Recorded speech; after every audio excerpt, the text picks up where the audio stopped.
کیا آپ نے کبھی اتنی تھکان محسوس کی ہے کہ آپ بیان بھی نہ کر پائیں کہ مسئلہ کیا ہے؟ نہ کوئی ڈرامہ، بس اندر سے خالی پن، اور پھر دل کی گہرائیوں سے ایک جملہ نکل آتا ہے، واللہ المستعان۔ اس کا مطلب یہ نہیں ہوتا کہ میں ٹھیک ہوں، اس کا مطلب ہوتا ہے یا اللہ، اب صرف تو ہی میری مدد کر سکتا ہے۔ واللہ المستعان کا مطلب ہے اللہ ہی وہ ذات ہے جس سے مدد مانگی جاتی ہے جب ہر چیز بہت بھاری لگنے لگے۔ یہ صرف ایک جملہ نہیں، یہ ایک روحانی ایمرجنسی کال ہے۔ جب دل کہتا ہے میں یہ سب برداشت نہیں کر سکتا، تو آپ کا ایمان جواب دیتا ہے اللہ کر سکتا ہے۔ یہ جملہ سورہ یوسف میں آتا ہے۔ جب نبی یعقوب علیہ السلام کو یوسف علیہ السلام کے بارے میں دل توڑ دینے والی خبر ملی تو انہوں نے کہا بس صبر ہی بہترین ہے، اور اللہ ہی ہے جس سے مدد مانگی جاتی ہے ان باتوں پر جو تم بیان کرتے ہو۔ ایک باپ غم سے ٹوٹا ہوا، پریشان، خاموشی سے بکھر رہا، لیکن ایمان کو چھوڑنے کے لیے تیار نہیں۔ وہ گر نہیں جاتے، وہ کہتے ہیں واللہ المستعان۔ یہ جملہ ان لمحوں کا ہے جہاں غم ہو، ناانصافی ہو، دھوکا ہو، جذباتی درد ہو اور زندگی سمجھ آنی بند ہو جائے۔ بعد میں اللہ ہمیں یاد دلاتا ہے بس اللہ ہی بہترین محافظ ہے، اور وہ سب سے زیادہ رحم کرنے والا ہے۔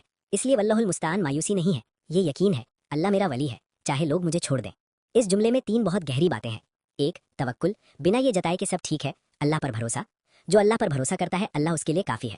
2، صبر جمیل، خوبصورت صبر، نہ شکایت نہ کڑواہٹ۔ صبر اور نماز سے مدد طلب کرو۔ 3، استعانہ، صرف اللہ سے مدد مانگنا۔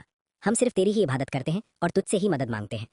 جب آپ واللہ المستعان کہتے ہیں تو آپ اصل میں سورہ فاتحہ کو زندگی میں جی رہے ہوتے ہیں۔ رسول صلی اللہ علیہ وسلم نے فرمایا جب مانگو تو اللہ سے مانگو، اور جب مدد چاہو تو اللہ سے چاہو۔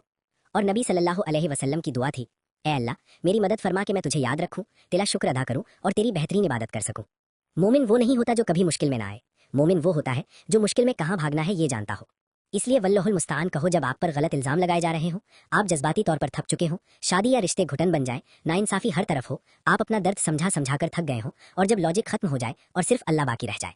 اس کا مطلب ہے یا اللہ میں یہ معاملہ تیرے حوالے کرتا ہوں، کمزوری کی وجہ سے نہیں، بلکہ اس لیے کہ آپ جانتے ہیں کچھ جنگیں بحث سے نہیں جیتی جاتی، وہ اللہ کے ساتھ جیتی جاتی ہیں۔ انسان ہمیشہ وفادار، مستقل یا انصاف پسند نہیں ہوتے، لیکن اللہ کبھی چھوڑتا نہیں۔ کیا اللہ اپنے بندے کے لیے کافی نہیں؟ اور اسے صرف الفاظ نہ رکھیں، عمل بنائیں، سمجھ کر کہیں، 2 رکعت نماز پڑھیں، اس کے ساتھ دعا کریں، قدم اٹھائیں، کیونکہ توکل سستی نہیں ہوتا۔ اس لیے جب آپ پھنس جائیں، بے بس محسوس کریں یا رو بھی نہ پا رہے ہوں، بس کہہ دیں واللہ المستعان۔ یہ شکست نہیں، یہ تسلیم، بھروسہ اور طاقت ہے۔ کبھی کبھی اللہ حل دیر سے دیتا ہے تاکہ آپ ایک چیز اور گہری محسوس کریں، اس کی مدد۔ واللہ المستعان، اور اللہ کافی ہے۔